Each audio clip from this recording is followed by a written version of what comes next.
This podcast is sponsored by Talkspace. You know when you're really stressed or not feeling so great about your life or about yourself? Talking to someone who understands can really help. But who is that person? How do you find them? Where do you even start? Talkspace. Talkspace makes it easy to get the support you need. With Talkspace, you can go online, answer a few questions about your preferences, and be matched with a therapist. And because you'll meet your therapist online, you don't have to take time off work or arrange childcare. You'll meet on your schedule, wherever you feel most at ease. If you're depressed, stressed, struggling with a relationship, or if you want some counseling for you and your partner, or just need a little extra one-on-one support, Talkspace is here for you. Plus, Talkspace works with most major insurers, and most insured members have a $0 copay. No insurance? No problem. Now get $80 off of your first month with promo code SPACE80 when you go to Talkspace.com. Match with a licensed therapist today at Talkspace.com. Save $80 with code SPACE80 at Talkspace.com.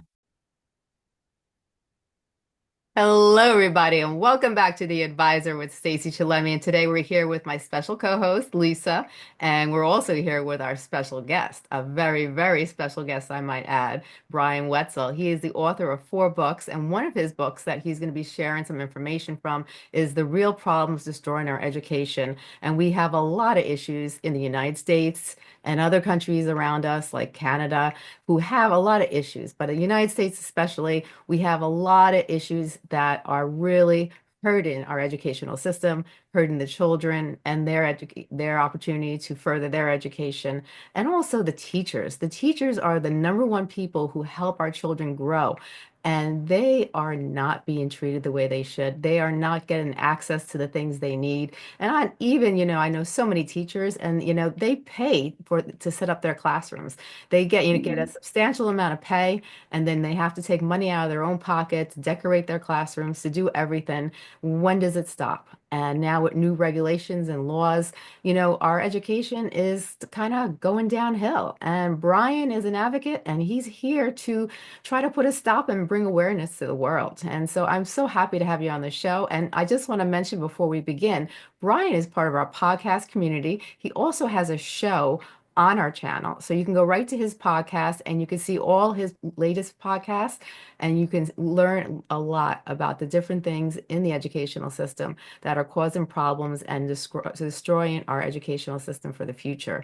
So Bryan, like always, it is a pleasure to have you on the show again. I'm really excited to hear about this topic that you want to bring awareness to our society. Tell everybody a little about yourself and, how you got to this point that you are today, where you have such a passion to help people and help our school system.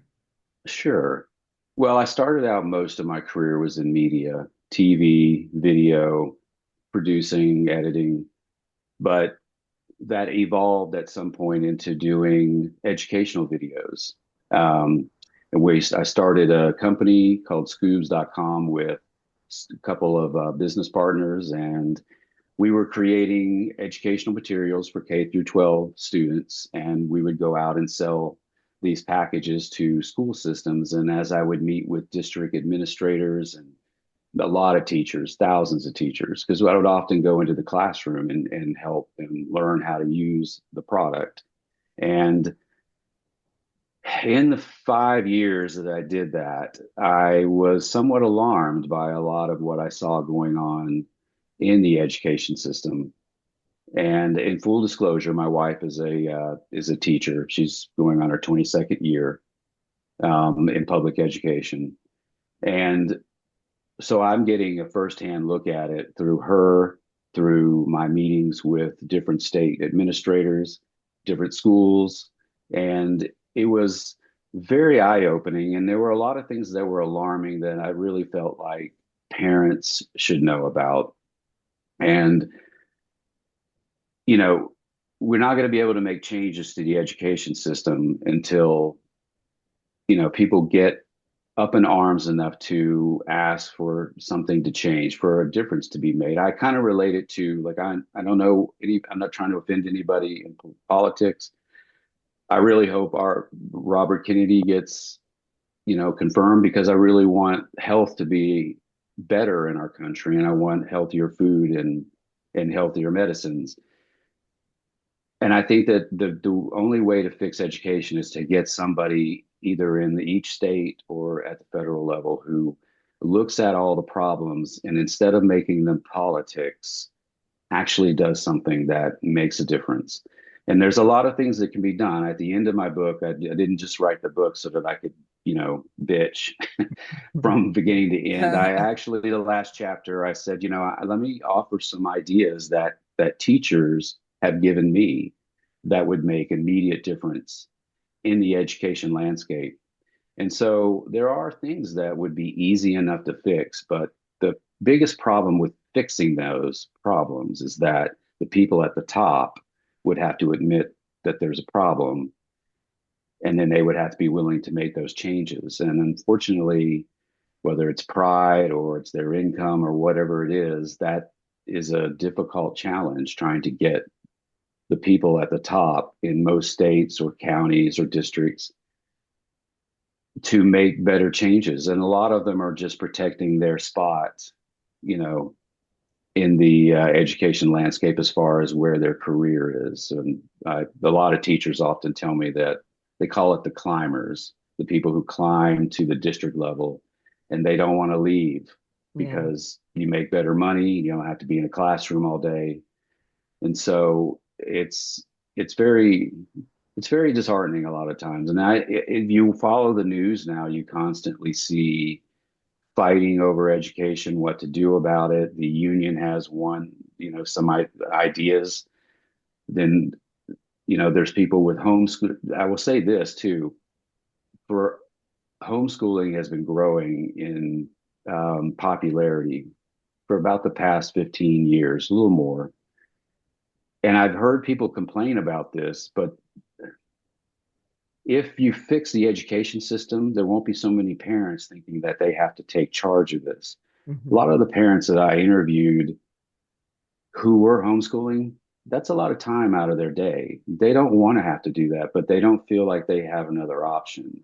Right. And you know how you fix that? Then you make it better. You make it better. That's just all I tell. And every time I get pushback from somebody at a district, or a union, I just tell them, I said, look, if you don't want that to happen, then do better. Yes. Just do better. That's all anybody is asking. I don't think anybody is expecting education to be perfect, but we can do a lot better than we're doing. Some of the statistics that just came out this week, I think there are 42 schools in the city of Chicago. They don't have high schools that they have 0 students at grade level in math that are graduating. That can't be. Right. That's a failure any way you look at it. I'm yeah. not saying they should all be math scholars, but can't we at least meet the grade level standards? Baltimore, similar. I think they had only 6% of their students in the city at level with English and math and writing. That's not good. And these are the people we're expecting to run the country at some point. Yeah. How are they going to get into a college if they can't even, write at a high school level? So these are the things that concern me, and this is really why I wrote the book, and to discuss that. I will say this: if I had to give it a headline, I would say that education right now, all over the country, everybody's just putting band-aids on a bigger problem. Yes. And they're not fixing the damage. They're just putting a band-aid over it, hoping that it goes away. And it's really, really, like I said, I've said it multiple times, it's very disheartening. Yes.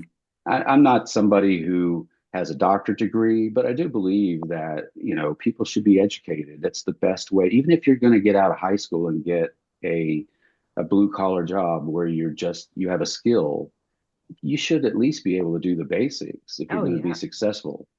And I don't think it's too much to ask that these schools are graduating kids who are at least proficient at the grade level of high school. And, I've often debated people on this. There's no pushback on that. They just give me excuses why it can't be done right now. And I just don't buy that. And that's why I wrote the book in a nutshell. Well, I'm glad you did. Most of the people right now, like when they did a survey in the United States alone, most people are on a sixth grade level. We dropped from being on an eighth grade level to a sixth grade Hmm. level. And also, another thing that they found was that when the school systems were ranking very low, the test scores were very low, what they were doing is put in special programs, and they would put in special programs that they knew that would bring kids with higher IQs over to that school Hmm. system, and they would have the program there. So then all these kids with higher IQs were going to participate, let's say, in the law program. And that school Right. had a very low IQ, like a lot of the kids were not meeting grade level that they were supposed to. So then they had Hmm. the smart kids that had a higher IQ that were going to participate in this law program. They were coming in. So when they took the tests at the end of the year and they took they're automatically the overall score for or the kids. So they artificially inflated the Yes, scores. Yeah. exactly. And that was done Wow. in lots of places all over this. Well, in a lot of districts, there it's in California, Oregon, Washington State, probably I think there's five others, New Mexico. I can't remember them all, but you can't fail. Hmm. They don't give a grade below a D, even if you don't turn in the work or you don't answer one question on a test, you still get a D. Yeah, I've heard that. And they have, and I look, I love it that people don't want to hurt anyone's feelings, but you have certain states where they say we don't want to give kids bad grade because it might hurt their self-esteem. But to me, telling them, look, you can do better, this is not good enough, is Yeah, a better way to go. That's how it was when I was growing up, and right. Yeah. I wasn't allowed to skate on not doing my work. But I'll tell you a story, and I have to keep all these stories very generic because I don't want to out anybody. But I know a teacher who received a kid in Georgia who's elementary school age. She came from California. Well, she came here to go to third grade. She can't read or write at third grade or do math at third grade level. But so they wanted to move her back down to second, but they're prevented from doing that because her file from California says she did amazing, that she was knocking it out of the park. That's not helping that child in the long run. That's another example of a band-aid. I didn't want to hurt their feelings, so I told them they did fine. Um, that goes on too much. There's also some states where they have decided that they're not even going to grade math. You just do the math, and whether you get it right or wrong, you get a completion. Right. I don't think that's very good. Jeez. And particularly with math, look, I hated math. And I'll tell you a story. My dad Me was a too. CPA. My dad was a CPA, and oh my God, the fights we would get into helping with my math homework because he knew it and understood it, and it was easy to him. And so when he would teach me, he would skip steps that I didn't understand. So Yeah. we would battle constantly. And I, but being able to do basic math, I have an argument in my book that maybe once you get to high school, you don't need to do trigonometry. You don't need to go that unless you want to continue Yeah. on. Mhm. But Hmm. let's face it, adding, subtracting, and multiplication and division, you do use those in your everyday life. I know there's calculators and stuff, but you should be able to do that. Yeah. And to not grade it and let them know whether they got the right answer just doesn't seem productive to me. Right. And I don't really understand where the common sense of that comes in. And nobody's been able to tell me. I actually reached out for the book for an interview with several districts in Oregon and Washington, and they wouldn't talk to me. But well, they started to, but they didn't want to. They didn't want to Yeah. answer why they don't grade. They referred me to some white papers that were written by the University of Oregon, and I read them, and I still don't understand, to be honest. It sounds like they're not being set up for success, right? It doesn't. It sounds like they're getting set up to move them on. Yeah, they're just moving them through the system, right? As Hmm. quickly as they Yeah. can. And that's a scary thought. Yeah. Well, and that's why you end up with kids graduating who are not at grade level. If you're already behind in third grade or fourth grade, and nobody is going to stop you and say, wait a minute, wait. We have some work to do before you Yeah. move on. You're never going to catch up. And math is a great example of that because math builds upon itself. Hmm. You can't do algebra if you didn't know how to learn your multiplication and division. Mhm. Um, and so, yeah, I don't think that they're doing them I think they're doing a disservice, quite frankly, and here's the thing, you don't have to, someone told me once, they said, well, giving a child a bad grade while they're in school in front of all their friends and everything is demoralizing. And I said, you don't have to do it in a demoralizing way. Exactly. You can just say, look, this is not passing, but we can do better. Most schools have after school programs that are free, tutoring, and some have them before school. There are options. You don't have to hire a tutor or have a lot of money. Um, but we shouldn't just pass them along. And what frustrates me the most is that if you look at statistics, because when we're talking about Baltimore city schools and Chicago city schools, these are inner city schools where the kids are growing up in poverty. Yeah. How are they going to get out of poverty if they can't do the basic stuff to help them get a better job? That And was so one we're thing. not helping them. We're not helping them move up the income level if they can't do the basic work. And Yeah. so I think that we're just relegating them to be in poverty for the rest of their life. I agree 100%. And if you look also, they've taken out so many programs over the course of the last 5 to 6 years. It's Yeah. unbelievable. There used to be in the school system so many programs. They had speech, for children who were having trouble with pronunciation and certain problems that were related to Hmm. speech, or any type of speech disorder. Then they had the in-between classes, children who their Hmm. development skills were slower, and they had like the in between the first and second, they had like 1.5 program, and they did that in a lot of Hmm. school systems. And then they had Yeah. the teachers who were assistants who came in and made sure they were specific children who were struggling, that they knew exactly who those kids were. And they always went over to kind of Hmm. help them and guide them along and not make them feel, like they were any different, but they were there so they could keep up with the other children. A lot of Yes. things have been taken out in many parts of the country, and it makes it Yes. a lot harder for a teacher to teach children, because it's not in New York City. When I grew up, it was the 1, 2, 3 class, and that they used to really abuse the kids in the 3 class, and that really hurt their self-esteem, and Mhm. then Yeah. but now they mix the children up, and they do it in a way where they're not put out there, and Yeah. they did have some classes where they had smaller classes, more contained classes for children who really struggled, but Yeah. they So don't they were interventions, there were essentially. many Right. interventions, and a lot of those things have now been taken out because Right. they have a budget, they don't have enough of money, this and that. But Yeah.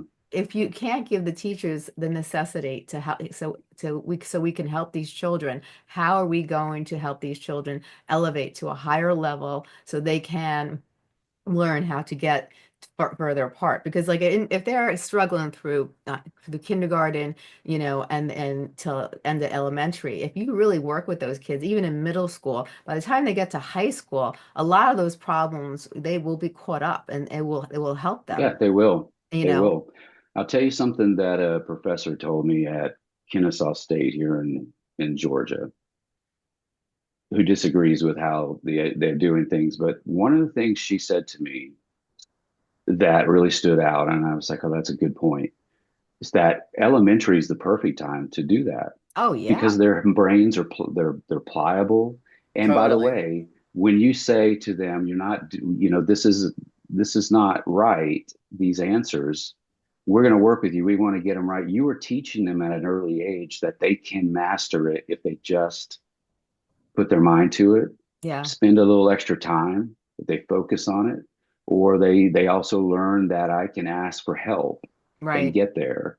But when you just pass them along, they're not learning any skills that will help them later on in school. yes, They're learning that hopefully this teacher will just let me go.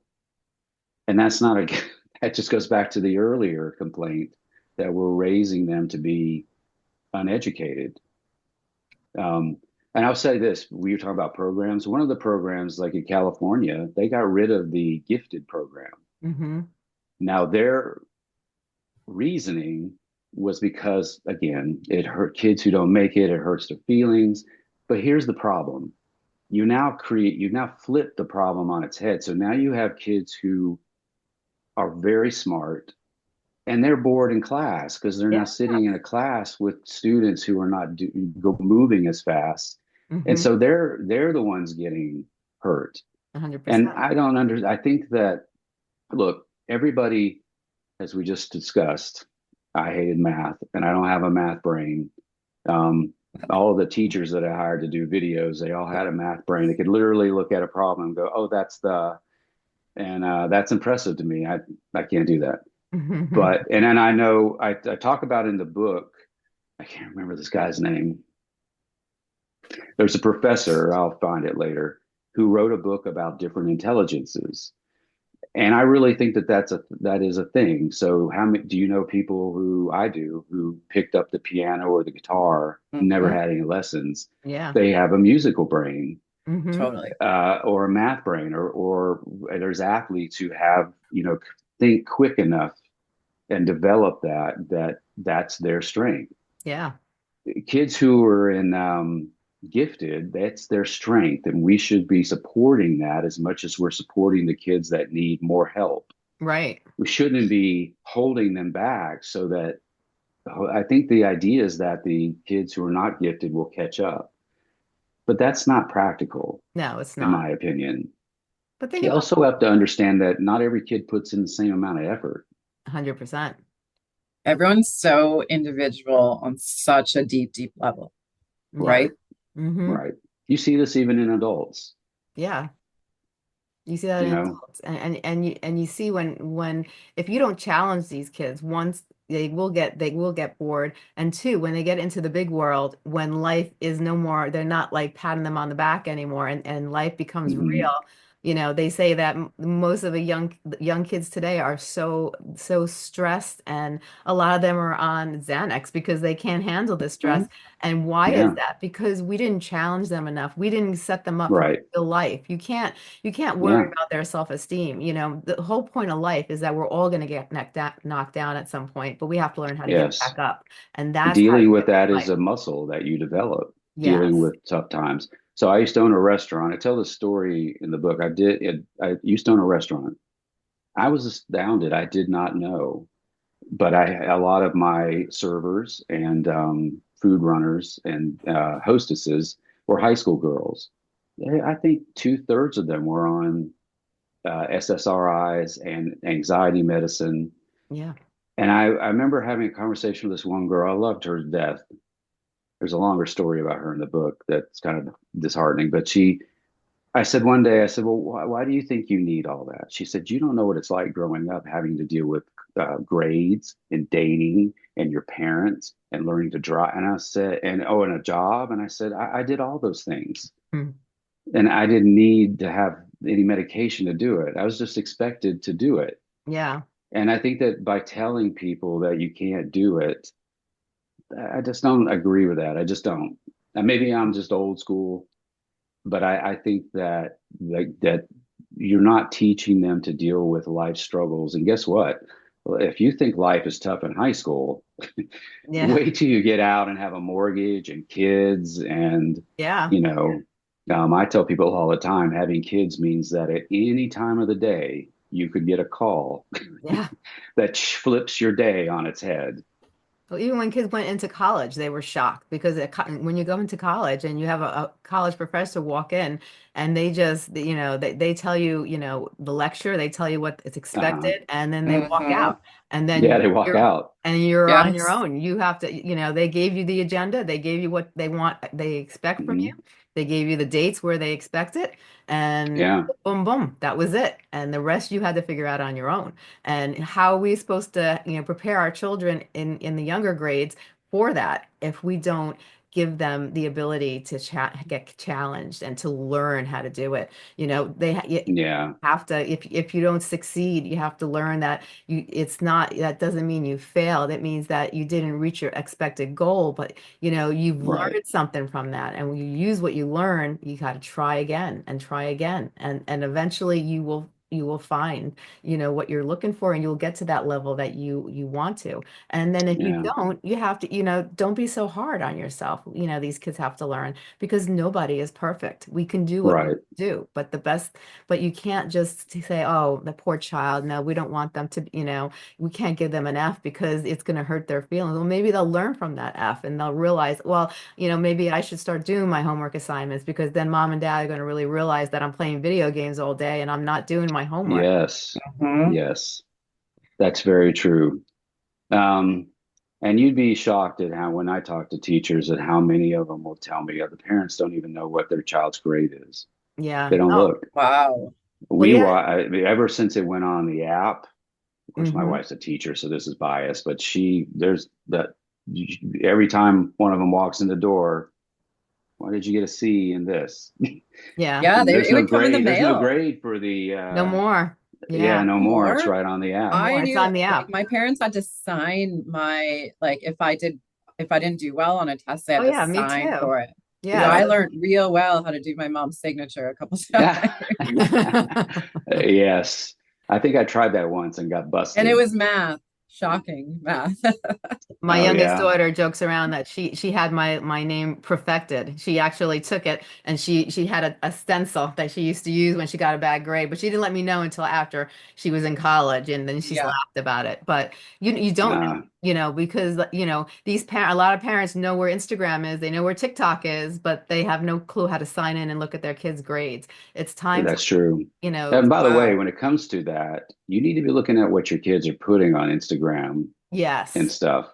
Hmm. Oh, We have that's a whole seen new episode. We need to have that you Yeah. come back. that we would have to do a whole other one, but we have experience with this where, one of the kids will say, look at what such and such posted. And you look at it and you go, she's 13.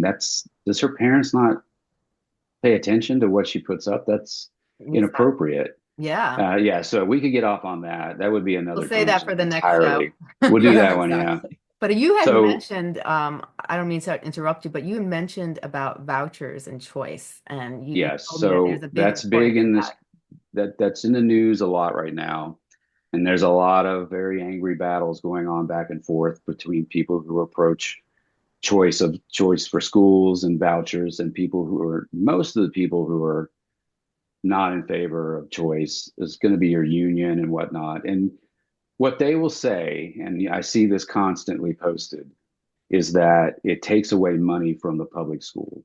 Mm, And that's a fuzzy math thing, because here's what happens. All schools get paid federal money, or they get money from the federal government based on what's called average daily attendance. So if your population drops, or if your attendance drops, let's say by 10%, well, you get less money. yeah, But and what they'll say is that, well, people who choice their kids to another school, that's taking money away from that local public school. Or if it's a voucher, they take their kid to another place, that's taking away money from the public school. That's technically true. But here's the thing about that. First of all, the school has less kids to take care of. yes. Their expenses should come down because they have less kids. Hmm. And it whether you think it's right or wrong, it's also right or wrong. It's also right to tell parents who pay taxes, and in your taxes, you pay education tax. So Hmm. if the local school is not doing well, let's say it's one of the schools where kids are graduating at not a grade level, and Yeah, you're a concerned parent, who wants to tell them that you must leave your child in that school? right. I've actually spoken to parents rather, that had situations where their children were being violently bullied Hmm.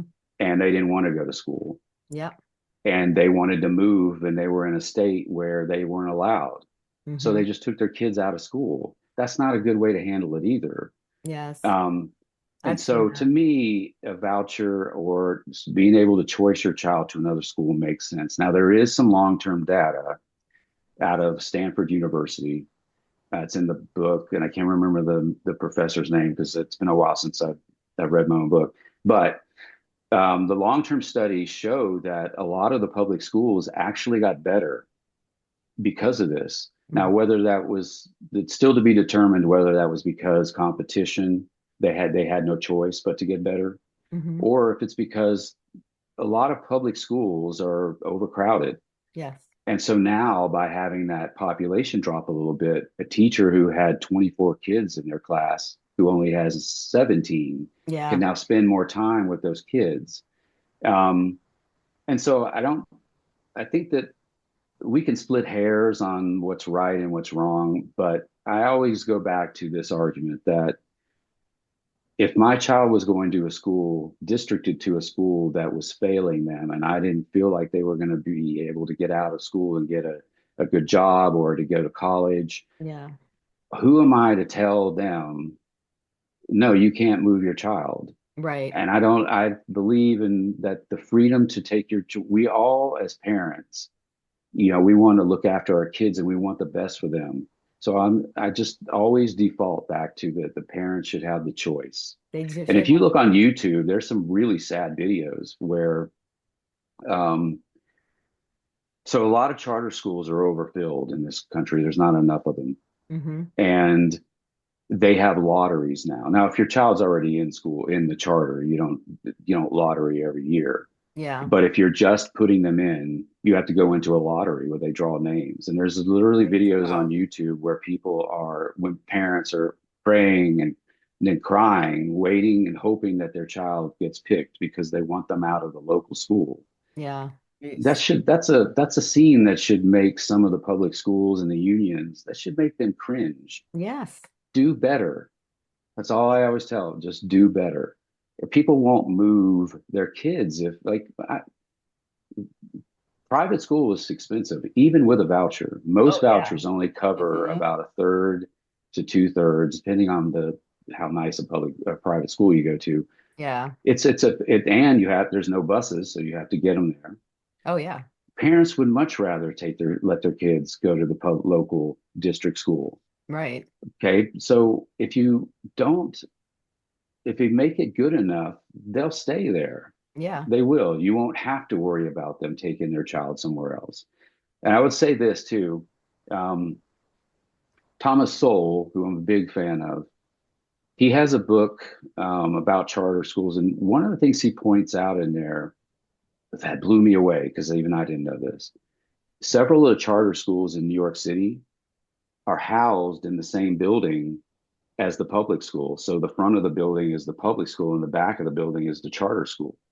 So they're pulling from the same neighborhoods. And yet the charter schools are scoring about 35% higher than the public schools. So that really reflects that it's about the curriculum that you're choosing. Yep. It's about how you're there. Charter schools, they have a mandate that the parents sign that you're going to make sure your kid does his homework, does all of what is necessary to do well in school, or you can be taken out. And so having that, and probably a lot of other things and policy changes, and I can go over one of them that Stanford University pinpointed. But the fact that they're pulling from the same neighborhood and they're doing better, that doesn't really hold water for the public schools when they say, well, it's because of this, it's because of that. Yes. A lot of times, public school advocates, particularly the union, will say, well, private schools do better because they can get rid of problem children, behavior children. And I was in a debate on TV like a year and a half ago, and I just simply said, look, if that's all it takes to make my local public school better, well, then let's discuss some options. Right. Maybe the children who are disrupting class shouldn't stay there. Maybe in my day, you had alternative school. Maybe that needs to be brought back so Mm-hmm. that the kids who do want to learn aren't interrupted by bad behavior. And I know one teacher sent me a story. It was long about a child in elementary school who was using the F-bomb at her, has thrown things at her, has been suspended 5 times. They won't kick the child out because the parents have threatened to sue. And so she is forced to keep this kid who disrupts class every single day in that classroom. It's gotten so bad that 2 of the parents of other kids in the third grade class are now suing the school. They were trying to avoid the parents of the problem child suing the school, but Yes. now parents are suing the school because they say, look, my child's not getting an education Right. because one person is disrupting. There's got to be a balance to that. I don't want to kick kids out of school just on a whim, but there has to be some guidelines. What seems to happen across the school, and I actually had a district, no, I had a principal who retired, and when I was interviewing him, one of the things he said was that in his day, they would have been removed. Yeah. He said, but now the policy is that if we can just get them out, because if they're in third grade, he's only got 2 more years, and then he'll be a middle school problem. And in middle school, he'll be a high school problem if we can just get him through the 3 years. That's not really a policy. No, it's not. That's an appeasement policy. So let me go back to one thing. So one of the things that Stanford pointed out. So when I interviewed teachers, I asked them, I talked about this on the last episode, what are the reasons why you left education? And if you ask the average person, they would say pay. Pay was third. Number one was behavior. Mm-hmm. Number two was they want to be left alone to teach. Yes. They're not being left alone to teach anymore. They're putting pressure on them to do things that are outside the scope of teaching. Yes. And they're also telling them how to teach. So I tell a story in the book about a teacher that I know. She was one of our teachers in Scoob. She's an excellent teacher. She won Teacher of the Year for the whole county where she teaches. She had a class of kids who came in underperforming, and by the end of that school year, they were overperforming. Yep. The following year, in that week when the teachers come back to school, before the students come back, and it's all full of meetings for the teachers, they had all the teachers gathered, and they had her stand up, and everybody gave applause for the wonderful test score she got. And then 5 minutes later, they said, but you're not going to teach the way you taught last year. We have a new program we want to do and a new method. This makes no sense. No. In a corporate environment, and I've seen this, if let's say you had sales teams, if one sales team was just knocking it out of the park and just like their numbers were better than others, Yeah. they would have them come and tell everybody else, what did you do to get that? We want to know how success was found by your team so that everyone else can map it out. In education, they constantly change how it's taught. They tell them what they're going to teach and how they're not going to teach. And by the way, they always come back to the same stuff. Yeah. Teachers, this is one of the most frustrating things for them. And there's in the book I go because there's so many things that expand from this. So let's say in most districts, let's say they change the math program. Well, the literature, the state test, county test, all are about a year and a half behind. Mm-hmm. So a teacher's teaching to the new program, but the test shows up and it has last year's questions. And so they're being held to answer for why their test scores aren't good. And this, right. I understand why they're frustrated. This doesn't make any sense. Mm-hmm. If you're going to change the program, at least change everything at once. Yeah. Or plan ahead, say 2 years from now, we're going to do this. But that's not what happens. Mm-hmm. And so they get very frustrated with this. So one of the things that this lady from Stanford who studied this for, I think, 14 years, one of the things she pinpointed for private schools and charter schools that made their scores better, it wasn't that the teachers were better. It was that the teachers had autonomy to teach the way they know how to teach. Right. And I'll give you a good example. My wife one time told me, she said, I know the kids in class who like to work in groups. I know the kid that likes to work by himself. Hmm. I know the kid that I can get on his butt when he's doing something wrong and he will shape up. I know which kids, if I get onto them in front of class, they will shut down. I tailor the way I deal with the kids and teach them Yeah. because they all have different personalities. Hmm. But being told that you can't do that, that just doesn't make sense to me. No. Um, and I think it's been proven by the Stanford study, and Harvard is doing one now on the same thing. And they came up with autonomy is the best way to let teachers teach Yes. because teachers know what work. Oh, If you yeah. have a teacher who's been in the class, when we pick teachers for Scoob's videos, I wanted them to be in the classroom for more than 10 years. Hmm. And here's why. Because a teacher who has taught a lesson more than 3 or 4 years, they have that lesson refined in their head. They know what questions they're going to get. And so they've incorporated them into their lesson. Yep.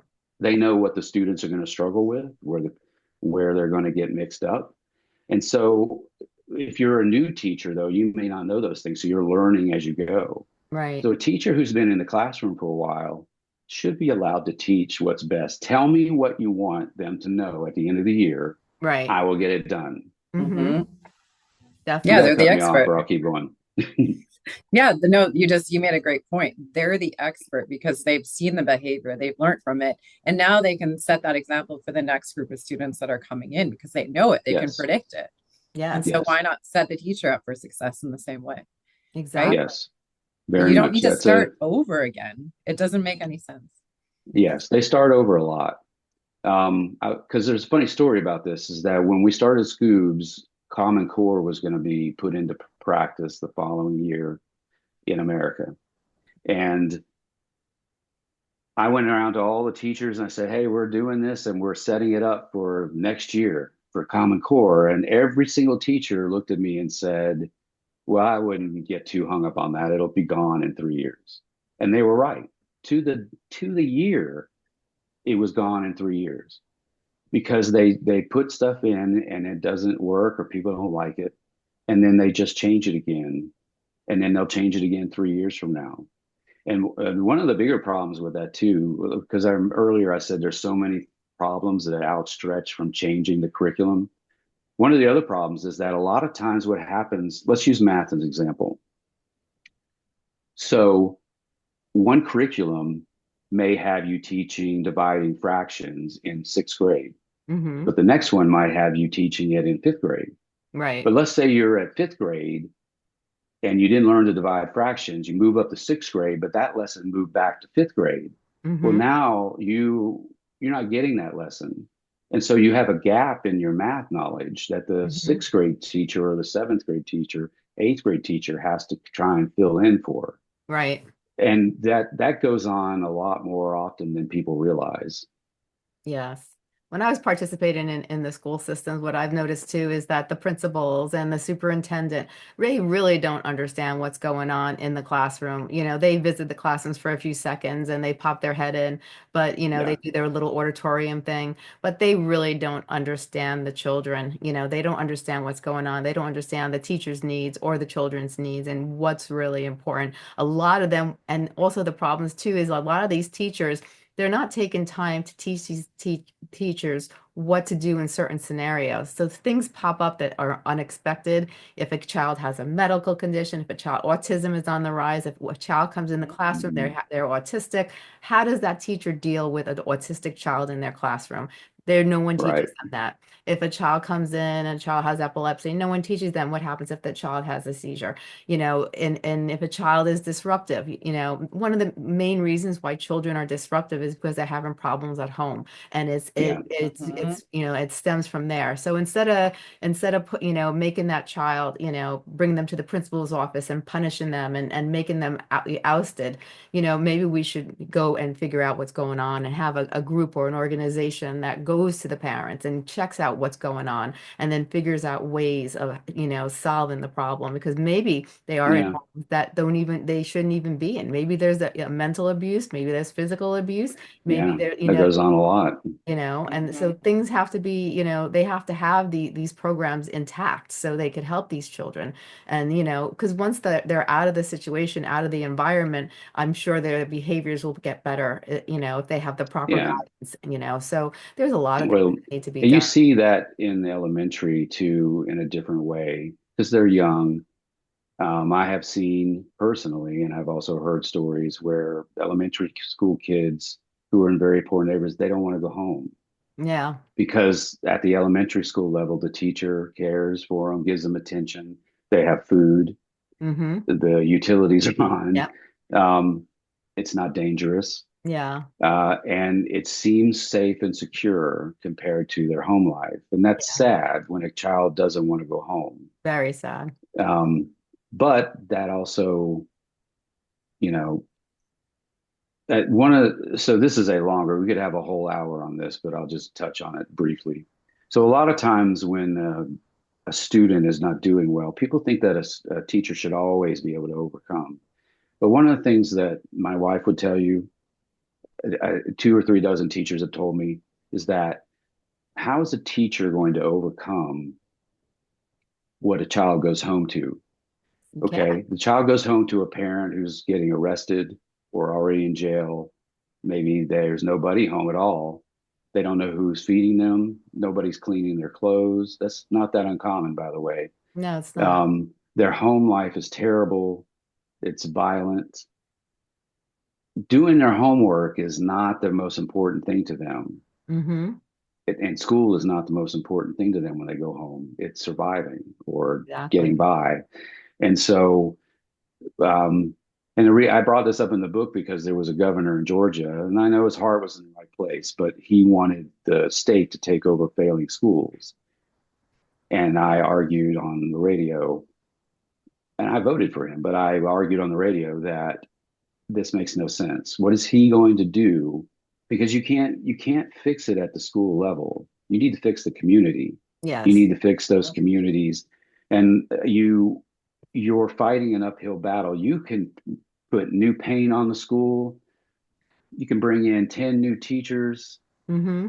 You can do whatever at the school level you want, but if you can't fix their home life, you just can't overcome that. You just can't. No, you can't. Now tell me a little about your book. The one we're talking about was for Yes. education. Mm-hmm. So essentially, I chronicle every little thing that I saw was a problem, and I take everybody to task, including parents. I take the teachers to task, administrators, unions. I take because everybody has a part in this, and everybody could do better, Right. including the parents. And oftentimes the parents don't realize it, but they're creating bigger problems by just making demands that are not doable. Yes. And I understand that we look out for our kids above everyone else, but if you have to, there has to be some common sense involved in that. We're not going to get into bigger details of that, but we all understand what I'm talking about. Yeah. The book really is just a chronicling of every little thing. So for instance, when I do the chapter on students, I have a section in there on behavior. When I do the parent section, I have a spot in there about behavior because the parents are related to the behavior of the students. Oh, 100%. And when I get to the administrators, I have a section on behavior Mm-hmm. because how they handle it is also a problem. Yes. And so I want everybody to see how all this stuff is interrelated. Mm-hmm. And that it's not one failure. I'm not putting the whole collapse of education on one or two or three items. And Yes. it's not on one person's shoulders. It's a collective problem. Now Yeah. it's heavily weighted towards certain issues, but everybody has a part in it. They Yeah. just do. I just wish we could get back to a common sense discussion about it, it seems like every time I will read stuff on Twitter or other places from afar, it just turns into a battle. Yeah. Um, Mhm. and I just think that when it comes like the voucher, the school choice thing is a good example. To me, it's just common sense that we should give parents the choice. If the choice that they're being forced to go to is not up to par, I just can't see an argument for telling them they can't move their child. 100%. Okay, but that's a huge argument. It's literally in the news every week Mm-hmm. with people arguing for or against.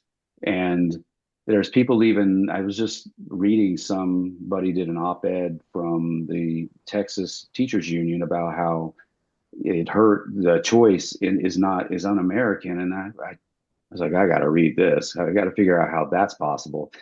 And it didn't make any sense to me, and I'm not going to point out who wrote it because I don't want to be that person, but it Yeah. just didn't make any sense. But essentially, the crux of the argument was that the school system is very American and that we should support the school system. I think most people do support the school system. They just want it to be better. Exactly. Mhm. Exactly. If you had So to take, Brian, go oh, ahead. sorry, No. Go Stacey. ahead, Lisa. So Brian, where would I find your book? Because I'm from Canada and I would love to get like a full overview of what it's like in the American school system.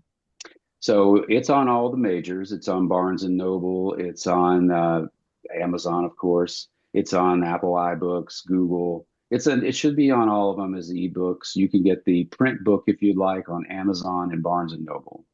And what's it called again? The Real Problems Destroying Education.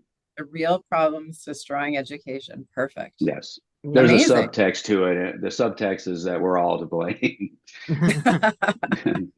It's true That's though. fair, I guess. It's true. Yeah, it's fair.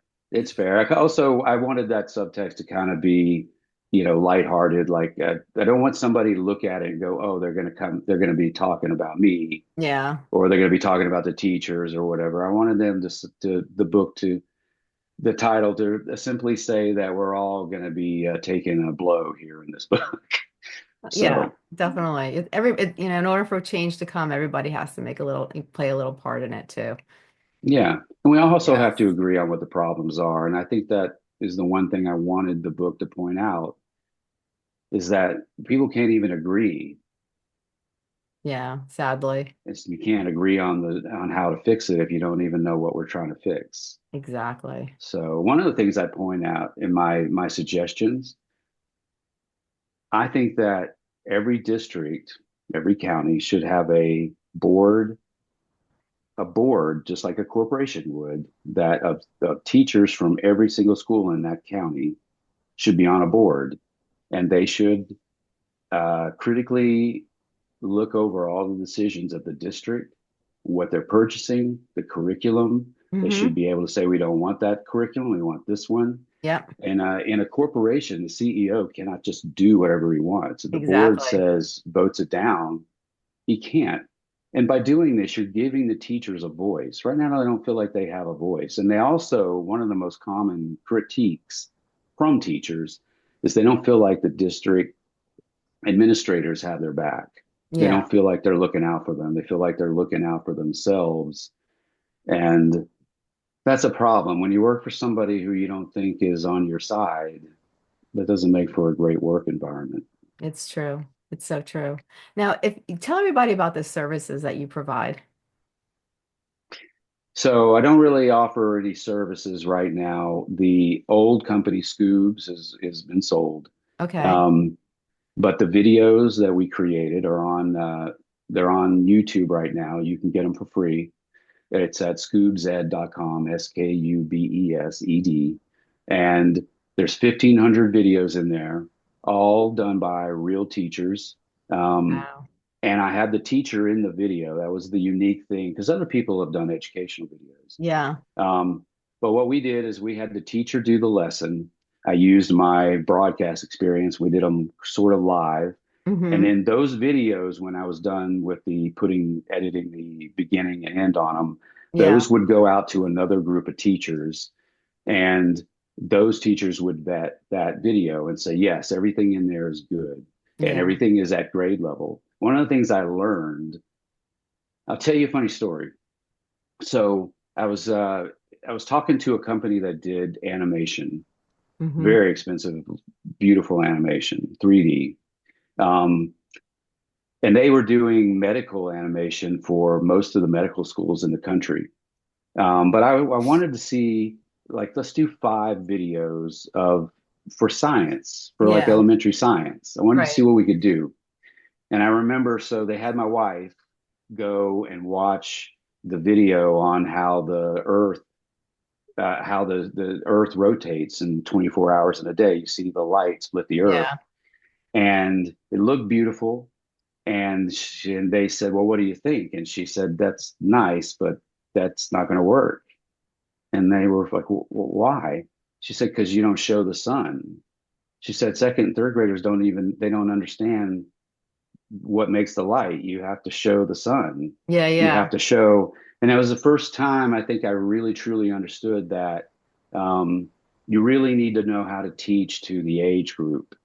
So one of the first things we didn't do was I didn't go to a high school teacher and say, "Can you teach me a fourth grade math lesson?"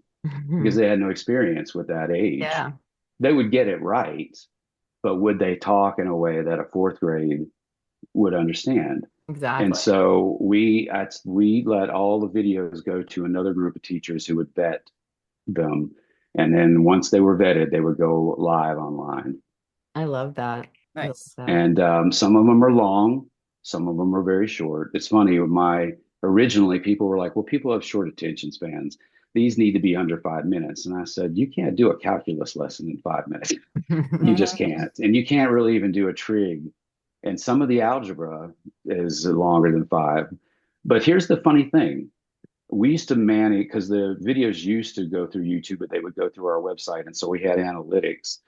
The long videos actually did better than the short videos. And Mhm. I think that the reason is that the because I had a lot of lessons where we had 2 teachers teach the same lesson their way.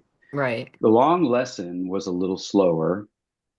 It wasn't as rushed. And if you're trying to learn math, you don't want somebody clicking through it where you have to keep pausing it.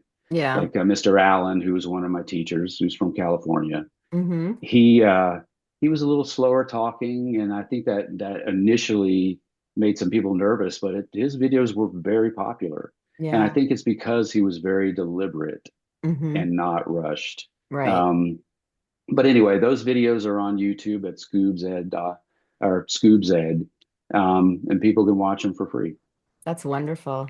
Now, if you had to take today's conversation and you want to emphasize on important factors that you think would benefit the listeners today, what are some of those important factors that you'd like to emphasize on?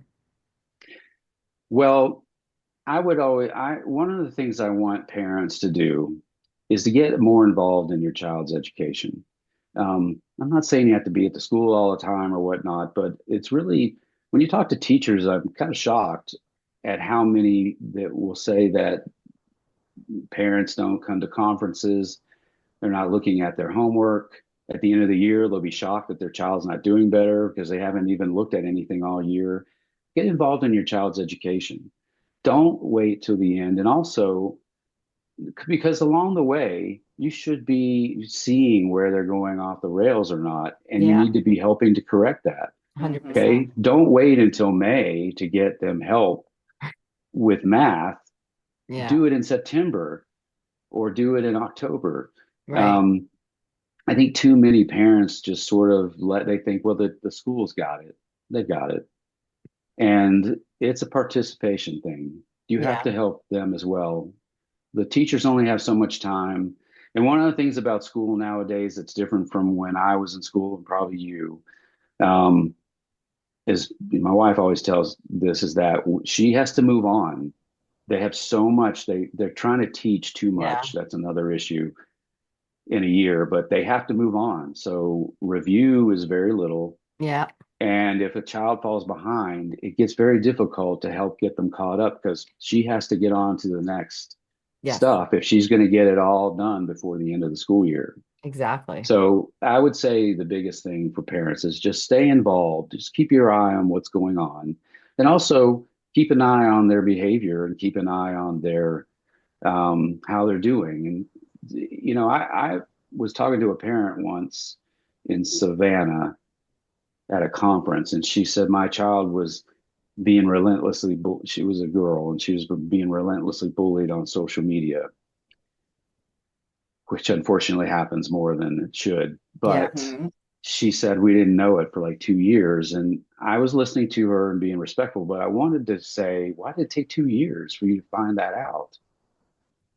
You don't talk to your kids. You don't sit down to dinner. That's another thing. I think that everybody should sit down to dinner with their kids. I know not everyone does. We make them put their phone away. Good. We're going to have a conversation. It's only going to be 15 minutes at the speed they eat, but at least it's 15 minutes. Okay, but how are you not knowing that your child's being bullied for two full years? Right. And I think I don't want to criticize her in front of her, but that was what was in my head. I just think that maybe you weren't paying close attention, Right. So that would be my thing. I think parents need to stay more involved. Don't be an absentee parent. Now, where can people find you? I have a website that is BryanThomasWetzel.com. It's Bryan Thomas, Thomas, Wetzel, Wetzel.com.